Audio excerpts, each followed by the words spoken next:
I'm Alex and this is Justin, and we've taken time out of our working lives in Sydney to travel to some of Australia's most remote and beautiful places in our modified four-wheel drive, and we're filming our adventure along the way.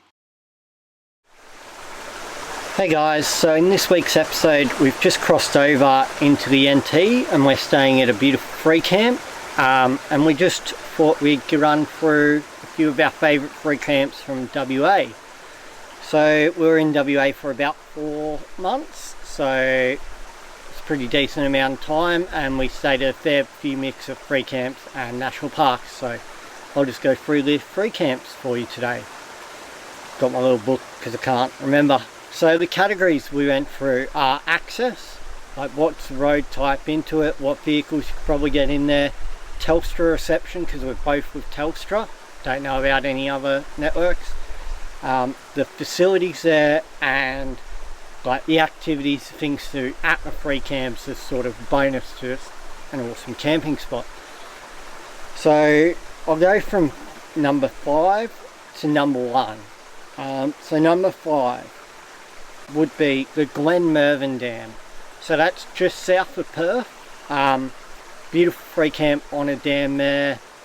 Seasonal water skiing, pretty cool place. 2-wheel drive access and 4-wheel drive to a certain part of it if you want to drive right down near the water.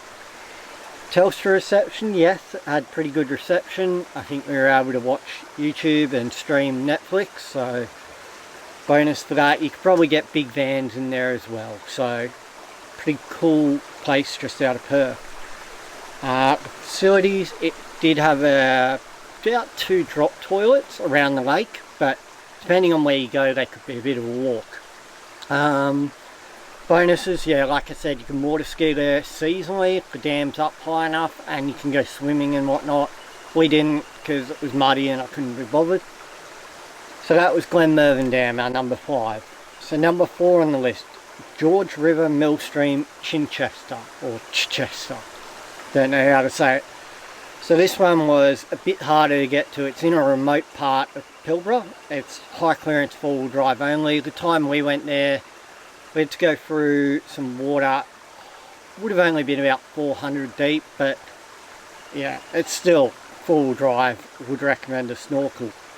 No Telstra reception, funnily enough, in the middle of Pilbara, and no facilities. But the bonus was we camped right down by the gorge wall, and we were able to go swimming. It was 40 odd degrees when we were there, so you could just walk out from under the awning, go for a swim, come back. Beautiful gorge wall, and it gave us a good amount of shelter from the early morning sun. Excuse me, so you can go to sleep in. So that was a pretty sweet little campsite. But access was heinous. The third one on my list is Betty's Beach. So this one is just out of Albany. It's 2-wheel drive access. The road in was fine. It did have limited Telstra signal. They had caretakers when we were there because it was peak season, and they had a little table set up where you could go sit at a table and chair, and you had, I think, 1 or 2 bars, enough to send a text or send and receive emails, but not streaming. Facilities there were toilets. They were just a drop toilet. There was a disabled one and 2 others, so that's good. And then the bonuses, and the nice thing about that, you're near Albany, you're in a beautiful part of the world. There was a lovely beach to go swimming at, some rocks to climb around, and it was just a cool little spot. Now our second one, starting to get to the real good ones, was Lake Ballard. So this is in the Goldfields, which is in between the Goldfields and the Pilbara, my 2 preferred places we went, and it's 2-wheel drive access. There was patchy Telstra signal from the top of the hill in the middle of the lake. I was receiving WhatsApps, but nothing like, you couldn't get much more than that. It was pretty patchy. Facilities that had drop toilets, didn't really remember them. Drop toilets, so it'd be fine. It had bins, so it was a pretty cool place.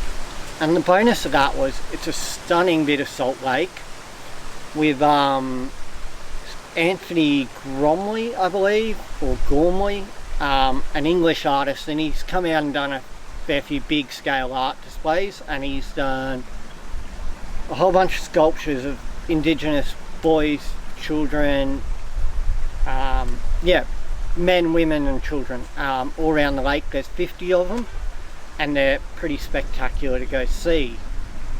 There's also a massive island in the middle of the lake, which I said we had reception from, which is just spectacular. And if you've got a drone, it's pretty spectacular to get some photos of that. So that was Lake Ballard.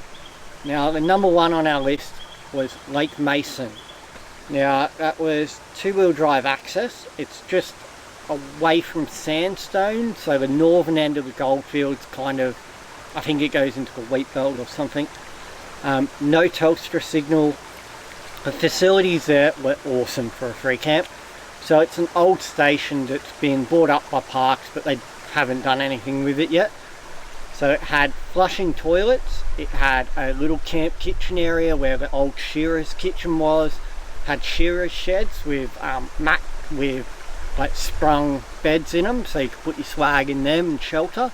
Also had donkey boiler for hot showers, so you can gather some sticks, light a fire, get some hot water and have a nice hot shower.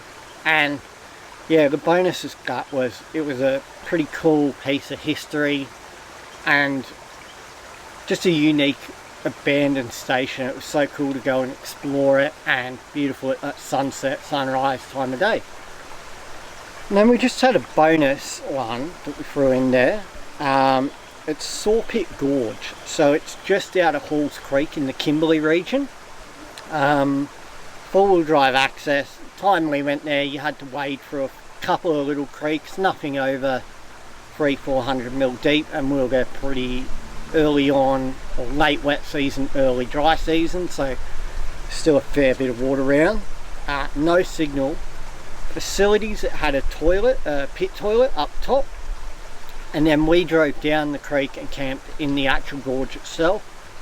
And the amazing thing there was just the swimming, the stunning gorge. Once again at that afternoon and early morning, the sun hitting the gorge was amazing, and it was quite close to Halls Creek and a good convenient stopover and something a bit different.